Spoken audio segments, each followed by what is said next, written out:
10 chapter number 14 statistics compartment के exam के लिए कर रहे हैं हम ये वाला चैप्टर। आज का टॉपिक उठाएंगे मीन का पहला मेथड है डायरेक्ट मेथड। इसका फॉर्मूला हो गया sigma F I X I upon sigma F I. उसके बाद है अज्यूम्ड मीन मेथड और ये है अज्यूम्ड मीन मेथड। इसका फॉर्मूला हो गया A plus sigma F I D I upon sigma F I. जो थर्ड मेथड था स्टेप डेविएशन वो सीबीएसई ने रिमूव कर दिया है, तो हमें यही दो मेथड यूज करने हैं और क्वेश्चन सॉल्व करने हैं। एक्सरसाइज 14.1 क्वेश्चन नंबर 1 है, इसमें स्टार्ट करते हैं। A survey was conducted by a group of students as a part of their environment awareness programme in which they collected the following data regarding the number of plants in 20 houses in a locality. Find the mean number of plants. एक सर्वे हुआ, कुछ students ने किया और वो ये रहा, ये कुछ 20 हाउसेस का सर्वे है कि वहां पर कितने प्लांट्स हैं, कि एक घर में इतने प्लांट्स हैं, दो घर में इतने प्लांट्स हैं, फिर एक घर ऐसा मिला जिसमें इतने प्लांट्स थे। तो ये एक सर्वे है, हमें इसका मीन निकालना है। तो देखो इसकी वैल्यूज भी स्मॉल है, इसकी वैल्यूज भी स्मॉल है। जब वैल्यू स्मॉल होती हैं, जब हम यूज करते हैं डायरेक्ट मेथड। इसे सॉल्व करने के लिए पहले हम एक टेबल बना लेंगे। देखो ये हमने नंबर ऑफ प्लांट्स लिख दिए, ठीक है। उसके बाद ना एक कॉलम बनता है क्लास मार्क का। देखो हम क्लास मार्क इसलिए लिखते हैं क्योंकि इसको हमें क्लास मार्क निकालना होता है। देखो उसका क्लास मार्क कैसे निकलता है, देखो 0 और 2 गिवन है, इसको पहले हम प्लस कर देंगे, 2 से डिवाइड कर देंगे, ये हो गया 2/2, ये आ गया 1, तो इसका क्लास मार्क आ गया 1, ठीक है। ये हमें निकालना होता है। उसके बाद नंबर ऑफ हाउसेस ये हमें गिवन ही है। उसके बाद एफ आई एक्स आई निकालते हैं। तो देखो पहले हम इसका क्लास मार्क निकाल लेंगे। इसका क्या निकालेंगे हम, क्लास मार्क। इसका मैंने आपको बता दिया कैसे निकालते हैं। इसको पहले प्लस करो और 2 से डिवाइड करो, तो यहाँ पर आया 1। अब जैसे 2 और 4 है, तो उसको देखो 2 और 4 है ना, इसको पहले प्लस करेंगे और फिर 2 से डिवाइड करेंगे, तो ये हो गया 6/2। आंसर आ गया 3, यहाँ पे 3 कर दिया, ठीक है। अब फिर क्या है 4 और 6 का करो। अब इसको पहले प्लस करो फिर 2 से डिवाइड करो, ये हो जाएगा 10/2 और ये आ जाएगा 5, तो यहाँ पे आ गया 5।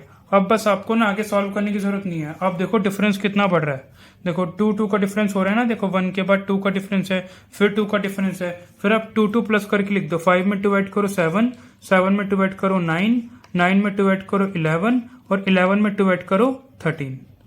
इतना कर लो आप, ठीक है। अब क्या होगा, अब एफ आई, ये आपको गिवन था ना ऊपर टेबल में। देखो जो ये टेबल में ये गिवन है ना, ये सब 1 2 1, ये सब ये आप इधर लिख लो नीचे, ठीक है। ये आप नीचे लिख लो 1 2 1 5 6 2 3, ये हुआ आपका।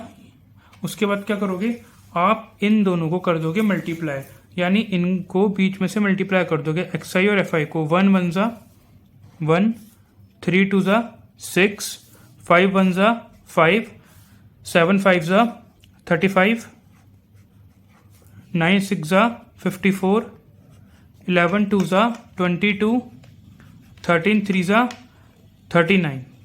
ये देखो, अच्छा देखो ये हो गया एक्स आई, ये हो गया एफ आई। जो आप देखो यहाँ पे डिजिट स्मॉल है ना, इसको मत देखो, ये तो मल्टीप्लाई करने के बाद आया। आप बस इसको और इसको देखो, इनके डिजिट स्मॉल है, तो जिनकी डिजिट स्मॉल होती है एक्स आई और एफ आई वाली, वहां पर डायरेक्ट मेथड लगता है। एफ आई एक्स आई वाले को कर लो और एफ आई वाले को कर लो प्लस, इन दोनों को आपको प्लस करना पड़ेगा, ठीक है। और फिर आप अपना आंसर लिख देना। इसको प्लस करो, कितना हो जाएगा, आप इसको ऐड करोगे।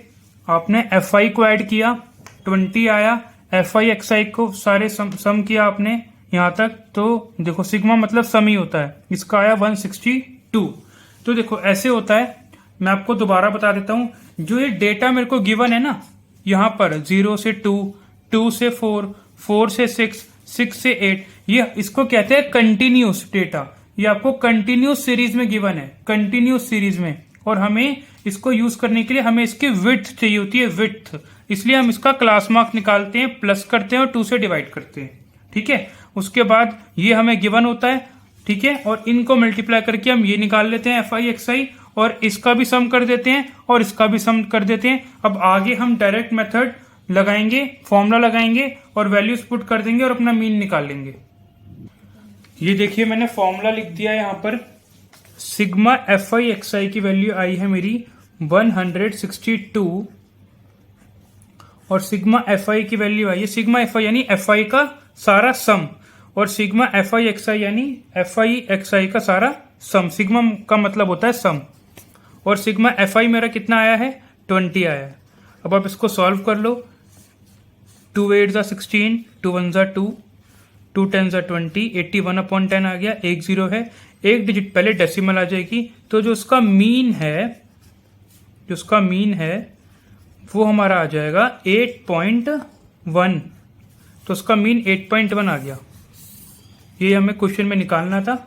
क्वेश्चन था ये, find the mean number of plants, तो हमारा आंसर आ गया 8.1।